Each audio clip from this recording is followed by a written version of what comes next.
ಅದರಲ್ಲೂ ಗಂಡಸರಿಗಿಂತ ಹೆಣ್ಮಕ್ಳನ್ನ ಮೋದಿಯವರು ತುಂಬ ಲೈಕ್ ಮಾಡ್ತಾರೆ. ಅದಕ್ಕೆ ಮುಸ್ಲಿಮರು ಅದಕ್ಕೆ ತಲೆ ಬಾಗೇ ಬಾಗ್ತಾರೆ. ಗಾಂಧಿ ಫ್ಯಾಮಿಲಿಗೆ ಯಾರೂ ಆಗಮಟ್ಟಿಲ್ಲ. ಈಗ ಪ್ರಧಾನಮಂತ್ರಿ ಬೇರೆ ಯಾರ ಥರ ನೋಡೋಣ. ಅವ್ರು ಇರೋದಕ್ಕೆ ನೆಲೆ ಇಲ್ಲ, ಒಂದು ಕಡೆ ಇರಲ್ಲ ಅವರು. ಇವತ್ತಿನ ದಿನ ಮುಸ್ಲಿಮ್ನವರು ಅವ್ರಿಗೇನು ಅವರೆಲ್ಲ ಬಂದಿರೋದು ಏನಕ್ಕೆ ಅಂದರೆ ಒಂದು ವೋಟ್ ಬ್ಯಾಂಕ್ಗೋಸ್ಕರ ಇಟ್ಕೊಂಡಿದ್ದಾರೆ. ಅವ್ರಿಗೆ ಪಾಪ ಅವ್ರಿಗೇನೋ ಒಂದು ರೇಷನ್ ಬೇಕಲ್ಲ. ಮನೆ ಆಧಾರ್ ಕಾರ್ಡ್ 1000 ರೂಪಾಯಿ ಪ್ರಪಂಚದಲ್ಲಿ ಯಾವತ್ತಿಂದನೂ ಇಲ್ಲ. 70 ವರ್ಷದಿಂದ ಆಧಾರ್ ಕಾರ್ಡ್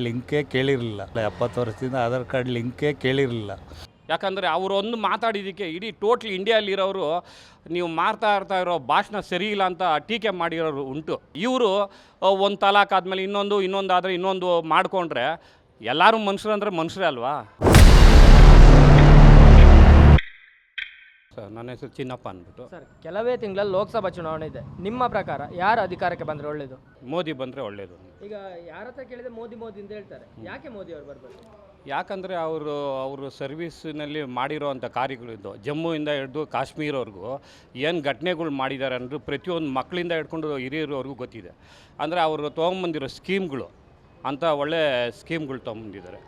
ಮತ್ತು 370 ಕಾಶ್ಮೀರ್ನಲ್ಲಿ ಅವ್ರು ತೊಗೊಂಬಂದಿರೋ ಅಂಥದ್ದು ಇದು ರಾಮ ಮಂದಿರ ಆಗಿರೋದು 500 ವರ್ಷದಿಂದ ಆಗಿಲ್ದಿರೋದು ಒಂದು ಇದು ಈ ಬಗೆಹರಿದಿರೋದು ಒಂದು. ಮತ್ತು ಇನ್ನೂ ಹಲವಾರು ಅವರು ಮಾಡಿರೋದು ಗ್ಯಾಸ್ದು ಇರ್ಬೋದು, ಮತ್ತು ಅಕ್ಕಿ ಒಂದು ವ್ಯವಸ್ಥೆ ಮಾಡಿರೋದು ಇರ್ಬೋದು, ಹೆಣ್ಮಕ್ಳಿಗೆ ಕೊಟ್ಟಿರೋಂಥ ಸ್ಕೀಮ್ಗಳಾಗಿರ್ಬೋದು. ಇವೆಲ್ಲ ನೋಡಿದ್ರೆ ಪ್ರತಿಯೊಬ್ಬರು ಮೋದಿಯನ್ನು ಲೈಕ್ ಮಾಡ್ತಾರೆ. ಅಂದರೆ ಅವ್ರದಲ್ಲಿರೋ ಒಂದು ಧರ್ಮ ಆಚರಣೆ ಇದೆಯಲ್ಲ, ಅದು ಎಲ್ಲರಿಗೂ ಲೈಕ್ ಆಗುತ್ತೆ. ಪ್ರತಿಯೊಂದು ಲೀಡ್ರು ಅಂದಮೇಲೆ ಅವರು ಮಾತಾಡೋ ವಿಧಾನ ಇದೆಯಲ್ಲ ಔಟ್ಸೈಡು, ಅಂದರೆ ಪ್ರಪಂಚ ಮೇಲೆ ಯಾವುದೇ ಸ್ಥಾನದಲ್ಲಿ ಹೋದರೆ ಯಾರಿಗೂ ಸಿಕ್ಕಿಲ್ದಿರೋ ಅಂಥ ಮರ್ಯಾದೆ ನಮ್ಮ ಮೋದಿಯವ್ರಿಗೆ ಸಿಗ್ತಾಯಿದೆ. ಅಂದರೆ ಅವರೊಬ್ಬರಿಗೆ ಸಿಕ್ಕಿದ್ರೆ ಇಲ್ಲಿ ಎಷ್ಟು ಜನ ಇದ್ದಾರೋ ಅವ್ರಿಗೆಲ್ಲ ಸಿಕ್ದಂಗೆ ಅಲ್ವಾ ಅದು. ನಮ್ಮ ಇಂಡಿಯಾಲಿರೋರು ಯಾರೇ ಒಬ್ಬ ಪ್ರಜೆ ಈಚೆ ಹೋದರೆ ಒಂಥರ ಜನಗಳನ್ನ ನೋಡ್ತಾಯಿದ್ರು. ಒಂದು ಸಿಂಪಲ್ಲಾಗಿ ಇವಾಗ ಓಡ್ತಾ ಇರೋದು ಯೂಟ್ಯೂಬ್ನಲ್ಲಿ ಚಾನಲ್ನಲ್ಲೆಲ್ಲ ನಾವು ನೋಡ್ತಾ ಇದ್ದಂಗೆ ಇವರು ನಮ್ಮ ಹಿಂದೆ ಇದ್ದಿದ್ದು ಪ್ರಧಾನಿಗಳು ಯಾವ ಸ್ಥಾನದಲ್ಲಿದ್ದರು, ಇವಾಗ ನಮ್ಮ ಪ್ರಧಾನಿಯವರು ಮೋದಿಯವರು ಯಾವ ಸ್ಥಾನದಲ್ಲಿ ಬಂದು ಲೀಡ್ರಾಗಿ ಬಂದು ನಿಂತ್ಕೊತಾರಲ್ಲ, ಅದು ನಮ್ಗೆ ಹೆಮ್ಮೆ. ಸರ್, ಅಂಥ ಲೀಡ್ರು ನಮ್ಗೆ ಬೇಕು ಅಂದು. ಸರ್, ನೀವು ನರೇಂದ್ರ ಮೋದಿ ಅವರ ಅಭಿವೃದ್ಧಿ ಕಾರ್ಯದ ಬಗ್ಗೆ ಹೇಳಿದ್ರಿ. ನೀವು ಹಿರಿಯರಾಗಿ ನಿಮ್ಮ ಹತ್ರ ಒಂದು ಪ್ರಶ್ನೆ ಕೇಳ್ತೇನೆ. ಕೇಳಿ. ಸುಮಾರು 65 ವರ್ಷ ಕಾಂಗ್ರೆಸ್ ಆಡಳಿತ ನಡೆಸಿದೆ, 10 ವರ್ಷದಿಂದ BJP ಆಡಳಿತ ನಡೆಸ್ತಿದೆ. ಕಂಪೇರ್ ಮಾಡೋದಾದ್ರೆ ಸರ್? ಕಂಪೇರ್ ಮಾಡೋಕ್ಕೆ ಹೋದರೆ ನಮ್ಮ 75 ವರ್ಷದ ಇತಿಹಾಸದಲ್ಲಿ ನಾವು ಸಣ್ಣ ವಯಸ್ಸಿಂದ ನಡ್ಕೊಂಬಂದಿರೋ ಇದರಲ್ಲಿ ನಮ್ಮ ಮೋದಿ ಅವರು ಬೆಸ್ಟ್ ಲೀಡರ್ ಅಂತ ನಾನು ಹೇಳೋಕ್ಕೆ ಇಷ್ಟಪಡ್ತೀನಿ. ಮೋದಿ ಅವರು ಬೆಸ್ಟ್ ಅಂತ 100%. ಈಗ ಸದ್ಯದ ಬೆಳವಣಿಗೆ ನೋಡೋದಾದ್ರೆ ಅಣ್ಣಾಮಲೈ ಅವರ ಟ್ರೆಂಡ್ ಹೇಗಿದೆ ಸರ್? ಇದರ ಬಗ್ಗೆ ಟ್ರೆಂಡು A1 ನಂಬರ್ 1 ಅವರು. ನೆಕ್ಸ್ಟು ಅವರು ತಮಿಳ್ನಾಡಿಗೆ ಚೀಫ್ ಮಿನಿಸ್ಟರ್ ಆಗೋದ್ರಲ್ಲಿ ಏನು ಸಂಶಯನೇ ಇಲ್ಲ, ಅದರಲ್ಲಿ ಏನೂ ಇಲ್ಲ. ಯಾಕಂದರೆ ಅವರು ನಯ ವಿನಯ ಸೇಮ್ ನನಗೆ ಅವರು ಫಾಲೋಅಪ್ ನೋಡೋದ್ರು ಹೋದರೆ ಸೇಮ್ ನರೇಂದ್ರ ಮೋದಿ ಅವರು ಏನು ಸಣ್ಣ ಜನಾಂಗದಿಂದ ಹಿಡ್ಕೊಂಡು ದೊಡ್ಡ IAS ಅಧಿಕಾರಿಯವರೆಗೂ ಅವರು ಮಾತಾಡೋ ವಿಧಾನ, ಅವರ ಆಲೋಚನೆ, ಅವರು ಗ್ರಹಣೆ ಮಾಡ್ತಾರೆ ನೋಡಿ. ಒಂದು ವಿಷಯ ಏನಾದರೂ ಕಷ್ಟ ಅಂತ ಬಂದರೆ ಅವರು ಗ್ರಹಣೆ ಮಾಡಿ ಅವ್ರಿಗೆ ಕರೆಕ್ಟಾಗಿ ಸ್ಪಂದಿಸ್ತಾರಲ್ಲ, ಆ ಲೀಡ್ರ್ಶಿಪ್ಪು ಒಳ್ಳೆ ಫೈನು ನನಗನ್ನಿಸ್ತದೆ ಅವರು. ಅಂದರೆ ಈಗ ಅಲ್ಲಿ ನೋಡೋದಾದ್ರೆ ತಮಿಳುನಾಡಲ್ಲಿ ಸ್ಟಾಲಿನ್ ಅವರ ಆಡಳಿತ ಇದೆ. ಹಿಂದೂ ವಿರೋಧಿ ನೀತಿಗಳು, ಸನಾತನ ಧರ್ಮಕ್ಕೆ ಅಗೇನೆಸ್ಟ್ ಆಗಿ ಮಾತಾಡೋದು, ಸನಾತನ ಧರ್ಮ ಅಂತ ಹೇಳಿದ್ರೆ ಡೆಂಗ್ಯೂ ಮಲೇರಿಯಾ ಅಂತೇಳಿ ಹೋಲಿಸುವವರೆಲ್ಲ ಇದ್ದಾರೆ. ಅವರ ವಿರುದ್ಧ ಅಣ್ಣಾಮಲೈ ಅವರು ಗೆಲ್ತಾರ? 100% ಗೆಲ್ತಾರೆ ಅವರು. ಯಾಕಂದರೆ ಅವ್ರ ಬಾಯಿನಲ್ಲಿ ಬರೋ ಅಂಥ ವಿಚಾರಗಳು, ಅವರಲ್ಲಿ ನುಡಿಗಳು ಯಾರಿಗೂ ಮನಸ್ಸಿಗೆ ಒಪ್ಪಲ್ಲ ಅದು. ಯಾಕಂದರೆ ಅವರೊಂದು ಮಾತಾಡಿದ್ದಕ್ಕೆ ಇಡೀ ಟೋಟ್ಲ್ ಇಂಡಿಯಾಲಿರೋರು ನೀವು ಮಾಡ್ತಾ ಇರೋ ಭಾಷಣ ಸರಿ ಇಲ್ಲ ಅಂತ ಟೀಕೆ ಮಾಡಿರೋರು ಉಂಟು. ಪೇಪರಲ್ಲೆಲ್ಲ ನಾವು ನೋಡಿದ್ದೀವಿ, ಇವಾಗಲೂ ಯೂಟ್ಯೂಬ್ನಲ್ಲೆಲ್ಲ ನಾವು ನೋಡ್ತಾ ಇರೋ ಪ್ರಕಾರ ಅವರು ಮಾತಾಡೋ ಒಬ್ಬ ಲೀಡ್ರು ಅಂದಮೇಲೆ ಟೋಟ್ಲಿ ಇಂಡಿಯಾ ಸಮೇತ ಮಾತಾಡಬೇಕು. ನಾನು ಬೇರೆ ತಮಿಳ್ನಾಡು ಅಂತ ಇಟ್ಕೊಂಡು ಮೈಂಡ್ನಲ್ಲಿ ಇಟ್ಕೊಂಡು ಹೋಗಿ ಮಾತಾಡೋಕ್ಕೆ ಹೋಗ್ಬಾರ್ದು. ನಾವೆಲ್ಲ ಭಾರತೀಯರಲ್ಲಾಗಿ ಹಿಂದೂ ಆಗಲಿ, ಮುಸ್ಲಿಮ್ ಆಗಲಿ, ಇದಾಗಲಿ ನಮ್ಮ ಇಂಡಿಯನ್ ಕಲ್ಚರ್ ಏನಿದೆ ಅದ್ರ ಪರವಾಗಿ ಮಾತಾಡಬೇಕು, ಬಿಟ್ಬಿಟ್ಟು ಯಾವುದೋ ಒಂದು ಧರ್ಮನ ಡೌನ್ ಮಾಡೋದಾಗಲಿ. ಯಾಕೆ ಅವ್ರವ್ರ ಧರ್ಮ ಅವ್ರವ್ರಿಗೆ ದೊಡ್ಡದು, ಆದರೆ ನಮ್ಮ ಇಂಡಿಯಾ ಎಲ್ಲದಕ್ಕೂ ಬೆಸ್ಟು ಅಂತ ನಾವು ಹೆಮ್ಮೆಯಿಂದ ಹೇಳ್ಕೊಳೋದಕ್ಕೆ ನಾನು ಇಷ್ಟಪಡ್ತೀನಿ. ಅದರಲ್ಲಿ ಅಣ್ಣಾಮಲೈ ಅವರು ನೆಕ್ಸ್ಟ್ ಚೀಫ್ ಮಿನಿಸ್ಟರ್ ಆಗೋದ್ರಲ್ಲಿ ಏನು ಇದೇ ಇಲ್ಲ ಅಂತ ನನಗೆ 100%. ನೀವೀಗ ಸೆಂಟ್ರಲ್ಲಿದ್ರಿ, ಸೆಂಟ್ರಲ್ ಬಿಟ್ಟು ಸ್ಟೇಟ್ ಬರೋದಾದರೆ ನಮ್ಮ ರಾಜ್ಯದಲ್ಲಿ ಈಗ ಕಾಂಗ್ರೆಸ್ ಗೌರ್ಮೆಂಟ್ ಇದೆ.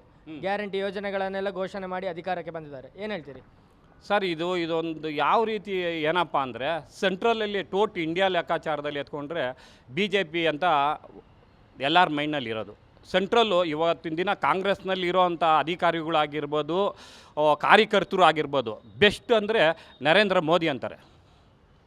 ಆದರೆ ಸ್ಟೇಟ್ ಲೆವೆಲ್ ಬಂದರೆ ಯಾಕೆ ಜನಗಳಲ್ಲಿ ಈ ಸ್ಕೀಮ್ಗಳು ಇವೆಲ್ಲ ತೊಗೊಂಬಂದರು? ಯಾಕಂದರೆ ನಮ್ಮ ಹಿಂದಿನ ಆಡಳಿತದಲ್ಲಿ ನಮ್ಮ ಯಾರೇ ಚೀಫ್ ಮಿನಿಸ್ಟ್ರುಗಳು ಈ ಗ್ಯಾರಂಟಿಗಳು ತೊಗೊಂಬಂದಿರಲಿಲ್ಲ. ಅಂದರೆ ತೊಗೊಂಬಂದಿದ್ರು ಬೇರೆ ಬೇರೆ ರೀತಿಯಲ್ಲಿ ಬಂದಿತ್ತು. ಇವಾಗ ಹೆಣ್ಮಕ್ಳಿಗೆ ಫ್ರೀಯಾಗಿ ಬಸ್ಸು ಮತ್ತು ಅಕ್ಕಿದು ಹಣ, ಅಕ್ಕಿ ಇಲ್ದಿದ್ದಕ್ಕೆ ಹಣ ಹಾಕೋಂಥ ಒಂದು ಸ್ಕೀಮು, ಇವೆಲ್ಲ ಏನು ಮಾಡ್ತಾರೆ, ಸ್ವಲ್ಪ ಜನಕ್ಕೆ ವಿದ್ಯಾವಂತರು ಇದ್ದಾರೆ, ಅವಿದ್ಯಾವಂತರು ಇದ್ದಾರೆ, ಮತ್ತು ಎಲ್ಲ ಇದ್ದಾರೆ. ಬೆಸ್ಟು ಯಾವುದು ಇವಾಗ ಕೈಗೆ ಏನು ಸಿಗ್ತದೋ ಅದು ಆ ಲೀಡ್ರನ್ನೇ ಮೆಚ್ಕೊಳೋ ಅಂಥದ್ದು ಅಲ್ವರಾ? ಅದಕ್ಕೋಸ್ಕರ ಮುಂದಿನ ದಿನಗಳಲ್ಲಿ ಇವ್ರು ಮಾಡಿರೋವಂಥ ಮೋದಿ ಸ್ಕೀಮ್ಗಳಲ್ಲಿ ಹಾಕಿರೋದು ನೋಡಿದ್ರೆ ಅದ್ರ ಮುಂದೆ ಇದೇನೂ ಇಲ್ಲ ಬಿಡ್ರಿ ಸರ್. ಈಗ ರಾಜ್ಯದಲ್ಲಿ ಕಾಂಗ್ರೆಸ್ ಗೌರ್ಮೆಂಟ್ ಇದೆ, ಮುಸ್ಲಿಮರ ಓಲೈಕೆ ಮಾಡ್ತಿದೆ. ಮುಸ್ಲಿಮರ ಓಲೈಕೆ ಎಷ್ಟು ಮಟ್ಟಿಗೆ ಮಾಡ್ತಿದೆ ಅಂತ ಹೇಳಿದರೆ ಸದ್ಯದ ಬೆಳವಣಿಗೆಯಲ್ಲಿ ಕಾಣ್ತಿದೆ. ಆದರೆ ಹಿಂದೂಗಳಿಗೆ ಗ್ಯಾರಂಟಿ ಯೋಜನೆ ಕೊಟ್ಟ ತಕ್ಷಣ ಹಿಂದೂಗಳು ಕಾಂಗ್ರೆಸ್ಗೆ ಮತ ಹಾಕ್ತಾರೆ. ಏನು ಹೇಳ್ತೀರಿ? ಇಲ್ಲ ಸರ್, ಇವತ್ತಿನ ದಿನ ಮುಸ್ಲಿಮ್ನವರು ತುಂಬ ಬದಲಾವಣೆ ಆಗಿದ್ದಾರೆ. ನಮ್ಮ ಸ್ನೇಹಿತರು ಎಷ್ಟೋ ಜನ ಮುಸ್ಲಿಮರು ಇದ್ದಾರೆ. ಅವರೆಲ್ಲ ಇವತ್ತಿನ ಏನಂತಾರಪ್ಪ ಅಂದರೆ, ಅದರಲ್ಲೂ ಗಂಡಸರಿಗಿಂತ ಹೆಣ್ಮಕ್ಳನ್ನ ಮೋದಿಯವರು ತುಂಬ ಲೈಕ್ ಮಾಡ್ತಾರೆ. ಅವ್ರ ತಲಾಕ್ ಇದೆಯಲ್ಲ, 3ನೇ ತಲಾಕು, ಯಾವುದೇ ಧರ್ಮದಲ್ಲಿ ಆಗಬಳ್ಳೆ ಒಂದು ಗಂಡಿಗೆ ಒಂದು ಹೆಣ್ಣು ಅಂತ ಒಂದು ಆಗಿನ ಕಾಲದಿಂದ ಇರೋದು. ಇದು ರಾಮರದು ಭೂಮಿ, ಅದರಲ್ಲಿ ಏನು ಅಡ್ಡಚರಣೆ ಇಲ್ಲ. ಇವರು ಒಂದು ತಲಾಕ್ ಆದಮೇಲೆ ಇನ್ನೊಂದು ಆದರೆ ಇನ್ನೊಂದು ಮಾಡಿಕೊಂಡ್ರೆ ಎಲ್ಲರೂ ಮನುಷ್ಯರು ಅಂದರೆ ಮನುಷ್ಯರೇ ಅಲ್ವಾ? ಅವ್ರಿಗೂ ಹೆಣ್ಮಕ್ಳಿಗೂ ಆ ಹೆಣ್ಮಕ್ಳು ನೋವು ಬರಲ್ವಾ? ಅಂದರೆ ತ್ರಿವಳಿ ತಲಾಕ್ ತೆಗೆದ ಮೇಲೆ ಅಂತೂ ಮೋದಿಗೆ 100% ವೋಟ್ ಹಾಕ್ತಾರೆ ಸರ್. ಅವ್ರ ನಡೆ ನುಡಿ, ಅವರು ದೇಶ ಪ್ರೇಮಿ ಇದೆಯಲ್ಲ, ಅದಕ್ಕೆ ಮುಸ್ಲಿಮರು ಅದಕ್ಕೆ ತಲೆ ಬಾಗೇ ಬಾಗ್ತಾರೆ. ಈಗ ಯೂನಿಫಾರ್ಮ್ ಸಿವಿಲ್ ಕೋಡ್, CA ಎಲ್ಲ ಬಂದರೆ, ಸಿಟಿಸನ್ಶಿಪ್ ಅಮೆಂಡ್ಮೆಂಟ್ ಆಕ್ಟ್ ಎಲ್ಲ ಬಂದರೆ ರಾಜ್ಯ ಒಂದು ಯಾವ ಥರ ಇರ್ಬೋದು? ಅಂದರೆ ನಮ್ಮ ದೇಶದ ಚಿತ್ರಣ ಹೇಗೆ ಇರ್ಬೋದು? ಚಿತ್ರಣ ತುಂಬ ಬದಲಾಗುತ್ತೆ ಸರ್. ಇನ್ನೇನು ಮುಂದಿನ ದಿನದಲ್ಲಿ ಈ ಸಾರಿ ಈ 5 ವರ್ಷ ಅವ್ರಿಗೆ ಒಂದು ಸೀಟ್ ಕೊಟ್ಟು ನೋಡಲಿ, ಇಡೀ ಪ್ರಪಂಚ ನಮ್ಮ ಮೋದಿ ಕಡೆ ಹಿಂಗೆ ತಿರುಗಿ ನೋಡೋ ಥರ ಆಗುತ್ತೆ. ಈಗ ಅಮಿತ್ ಶಾ ಅವರೊಂದು ಮಾತು ಹೇಳ್ತಿದ್ರು, ಅಂದರೆ ಚುನಾವಣೆಗಿಂತ ಮೊದಲೇ CA ಅನ್ನು ತರ್ತೇವೆ ಅಂತೇಳಿ, ಅಂದರೆ ಸಿಟಿಸನ್ಶಿಪ್ ಅಮೆಂಡ್ಮೆಂಟ್ ಆಕ್ಟ್ ಅನ್ನು ತರ್ತೇವೆ ಅಂತೇಳಿ. ತೊಗೊಂಬರ್ಲಿ ಸರ್, ಒಳ್ಳೇದಲ್ವಾ ಅದು? ಒಳ್ಳೇದಲ್ವಾ ಸರ್ ಅದು? ಬಾಂಗ್ಲಾ ನುಸುಳುಕೋರರನ್ನು, ಕಾಂಗ್ರೆಸ್ನ ವೋಟ್ ಬ್ಯಾಂಕ್ ಅನ್ನೆಲ್ಲ ಹಿಡಿದಿಡ್ತಾರೆ. ಹೌದು. ಇವಾಗ ಎಷ್ಟೋ ಜನ ಬಾಂಗ್ಲಾದೇಶದಿಂದ ಬಂದಿರೋರಿಗೆ ಇಲ್ಲಿರೋರೆ ನಮ್ಮವರೇ, ಅವ್ರಿಗೆ ವೋಟರ್ ಐ ಡಿ ಅಂತೆ, ಆಧಾರ್ ಕಾರ್ಡ್ ಅಂತೆ, ಪಾನ್ ಕಾರ್ಡ್ ಅಂತೆ, ಅವ್ರು ಇರೋದಕ್ಕೆ ನೆಲೆ ಇಲ್ಲ, ಒಂದು ಕಡೆ ಇರಲ್ಲ ಅವರು. ಅವ್ರಿಗೇನು ಅವರೆಲ್ಲ ಬಂದಿರೋದು ಏನಕ್ಕೆ ಅಂದರೆ ಒಂದು ವೋಟ್ ಬ್ಯಾಂಕ್ಗೋಸ್ಕರ ಇಟ್ಕೊಂಡಿದ್ದಾರೆ. ಅವ್ರಿಗೆ ಪಾಪ ಅವ್ರಿಗೇನೋ ಒಂದು ರೇಷನ್ ಬೇಕಲ್ಲ, ಅದಕ್ಕೋಸ್ಕರ ಮಾಡಿಸ್ಕೊಂಡವ್ರೆ. ಅವ್ರ ದೇಶದ ಪರವಾಗಿ ಅವ್ರಿಗೇನು ಗೊತ್ತಿದೆ ಹೇಳಿ ಅವ್ರಿಗೆ? ಬಾಂಗ್ಲಾದ ನುಸುಳುಕೋರರು ಹೌದು, ಯಾರೆಲ್ಲ ಬರ್ತಾರೆ ಅವರು ಕಾಂಗ್ರೆಸ್ನ ವೋಟ್ ಬ್ಯಾಂಕ್. ಹೌದು, 100%. ಯಾಕಂದರೆ ಅವರು ಅಲ್ಲಿರೋ ಕ್ಷೇತ್ರದ ಯಾರೋ ಒಬ್ಬ ಲೀಡ್ರ್ ಆಗಿರ್ತಾರಲ್ಲ, ಅವ್ರಿಗೇನು ಬೇಕಾಗಿರೋದು ಓಟು ಬೇಕಾಗಿತ್ತೆ. ಅವರು ಬಾಂಗ್ಲಾದೇಶದವ್ರದ್ದೇನು, ಇನ್ನೊಬ್ಬರು ಪಕ್ಕದಲ್ಲಿ ಅನ್ಯ ದೇಶದವ್ರಾದ್ರೇನು, ಅವ್ರಿಗೇನು ಬೇಕು ಆ ಕ್ಷಣದಲ್ಲಿ ಅವ್ರಿಗೆ ನಮಗೆ ಬ್ಯಾಂಡ್ ಲೀಡಿಂಗ್ನಲ್ಲಿ ಬೇಕು. ಅದಕ್ಕೋಸ್ಕರ ಅವ್ರನ್ನ ಓಲೈಕೆ ಮಾಡ್ತಾರೆ ಅಷ್ಟೇ. ಈಗ ಈ ಬಾರಿಯ ಲೋಕಸಭಾ ಚುನಾವಣೆಯಲ್ಲಿ ನರೇಂದ್ರ ಮೋದಿ ಅವರು ಅಂತ ಹೇಳ್ತೀರಿ ಸರ್? ಇವತ್ತಿನ ದಿನ ಇಲ್ಲಿ ಯಾರು MP ಬರ್ತಾರೋ ಇನ್ನೋರ್ತಾರೋ ಅದೆಲ್ಲ ನಮಗೆ ಗೊತ್ತಿಲ್ಲ, ಇನ್ನೂ ಲೀಸ್ಟ್ನಲ್ಲೂ ಬಂದಿಲ್ಲ ಅದು. ಆದರೆ ನರೇಂದ್ರ ಮೋದಿ ಅಂತ ಒಂದೇ ಒಂದು ಬ್ರ್ಯಾಂಡ್ ಇದೆಯಲ್ಲ, ಅದಕ್ಕಂತೂ 100% ವೋಟ್ ಮಾಡೇ ಮಾಡ್ತಾರೆ ಪ್ರತಿಯೊಂದು ಇವರು ಜನಾಂಗದವ್ರು. ಈಗ ನೀವು ಬ್ರ್ಯಾಂಡ್ ಅಂತ ಹೇಳಿದ್ರಿ, ಈಗ KGF ಮೂವಿಯಲ್ಲಿತ್ತು ಬ್ರ್ಯಾಂಡ್ಗೆಲ್ಲ ಹಾಗೆ ಹೆಸರು ಇಡೋದು ಅಂತೇಳಿ, ಹಾಗೆ ಮೋದಿ ಅವರು ಬ್ರ್ಯಾಂಡ್ ಅಂತ ಹೇಳ್ತೀರಿ? ಮೋದಿ ಅವರು ಬ್ರ್ಯಾಂಡೇ ಅಂತ ನಾನು 100% ಹೇಳ್ಬಲ್ಲ. 100%. ಓಕೆ. ಈಗ 2014ರ ಲೋಕಸಭಾ ಚುನಾವಣೆಯಲ್ಲಿ ಚಾಯ್ವಾಲಾ ಅಂತೇಳಿ ಒಂದು ವರ್ಲ್ಡ್ ಟ್ರೆಂಡ್ ಆಗಿತ್ತು. ಚಾಯ್ವಾಲಾ 2014 ಇರೋ ವೃತ್ತಿ ಅದು. 2019ರ ಲೋಕಸಭಾ ಚುನಾವಣೆ ಚೌಕಿದಾರ್ ಟ್ರೆಂಡ್ ಆಗಿತ್ತು. ಹೌದು. 2024ರ ಲೋಕಸಭಾ ಚುನಾವಣೆ ಮೋದಿ ಕಾ ಪರಿವಾರ ಟ್ರೆಂಡ್ ಆಗ್ತಿದೆ. ಹೌದು.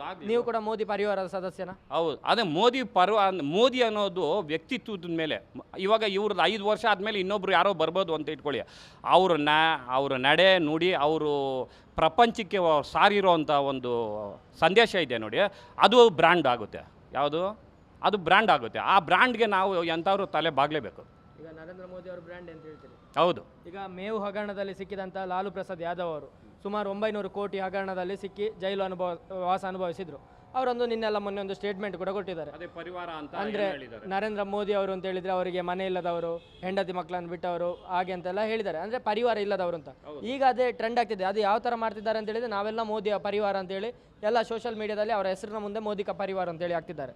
ಹೌದು, ಕರೆಕ್ಟು. ಇವಾಗ ನಮ್ಮ ಮನೆಯಲ್ಲಿ ಇರೋರು ಮಾತ್ರ ಒಬ್ಬ ಲೀಡ್ರು ಅಂತ ಹೇಳ್ಬಿಟ್ಮೇಲೆ ನನ್ನ ಮನೆ ಅನ್ನೋದು ಬರಲ್ಲ, ಮಠ ಬರಲ್ಲ, ಇಡೀ ನಮ್ಮ ದೇಶನೇ ಒಂದು ನಮ್ಮವರು ಅಂತ ಹೇಳ್ಬೇಕಾದ್ರೆ ಅದು ಎಲ್ಲರ ಬಾಯಿನಲ್ಲಿ ಬರೋ ಅಂಥದ್ದಲ್ಲ. ಅದು ಪರಿವಾರ ಅಂತ ಹೇಳಬೇಕು ಅಂದರೆ ಅವ್ರು ಇನ್ನಲ್ಲಿರೋ ಗುಣಗಳು ಎಂಥ ದೊಡ್ಡ ಗುಣ ಇದೆ ನೋಡಿ. ಇಡೀ ಇವಾಗ ನೀವು ನನಗೆ ಇಂಟರ್ವ್ಯೂ ತೊಗೊತಾ ಇದ್ದೀರಾ, ನೀವು ನಮ್ಮವರು ಅಂದಿದ್ದಕ್ಕೆ ಮಾತ್ರ ನಾನು ನಿಮಗೆ ಕರೆಕ್ಟಾಗಿ ಸ್ಪೀಚ್ ಕೊಡ್ದೆ. ನೀವು ನಮ್ಮರಲ್ಲ ಅಂದಿದ್ರೆ ಏನು ಮಾಡ್ತಾಯಿದ್ದೆ, ನಾನು ಸೈಲೆಂಟ್ ಔಟ್ ಹೋಗ್ಬಿಡ್ತಾಯಿದ್ದೆ. ಯಾಕಂದ್ರೆ ನೀವು ಕೇಳ್ತಾ ಇರೋ ಕ್ವಶನ್ಗೆ ನಾನು ಕರೆಕ್ಟಾಗಿ ಆನ್ಸರ್.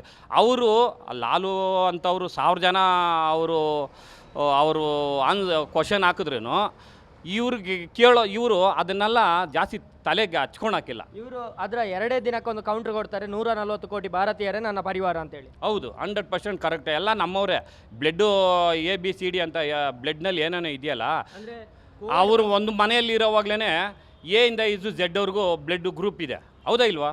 ಮತ್ತು ಅಂಥದನ್ನೆಲ್ಲ ಟೋಟ್ಲು ಇಂಡಿಯಾ ಎಲ್ಲ ಸೇರಿಸಿ ನನ್ನ ಬ್ಲಡ್ ಗ್ರೂಪ್ ಅಂತ ಹೇಳೋ ಮನಸ್ಸು ಬರಬೇಕಂದ್ರೆ ಅದು ಎಲ್ರಿಗೂ ಬರೋಲ್ಲ. ಅದು ರಾಜಯೋಗಿಗಳಾಗಿರಬೇಕು, ಅವರಲ್ಲಿರೋ ಸಿದ್ಧಾಂತಗಳಿರ್ಬೋದು, ಅವ್ರು ಕಲ್ತಿರೋ ಕಲ್ಚರ್ ಇರ್ಬೋದು, ಈ ಭಾರತದ ಮಣ್ಣು ಅವ್ರು ಕಲಿಸಿರೋ ಬುದ್ಧಿ ಇರ್ಬೋದು. ಅದು ನೀವು ಹೇಳೋ ಪ್ರಕಾರ ನರೇಂದ್ರ ಮೋದಿ ಅವರೊಂದು ಬ್ರ್ಯಾಂಡ್, ದೇವತಾ ಮನುಷ್ಯ, ಅವರೇ ಬರಬೇಕು ಅಂತ ಹೇಳ್ತೀರಿ.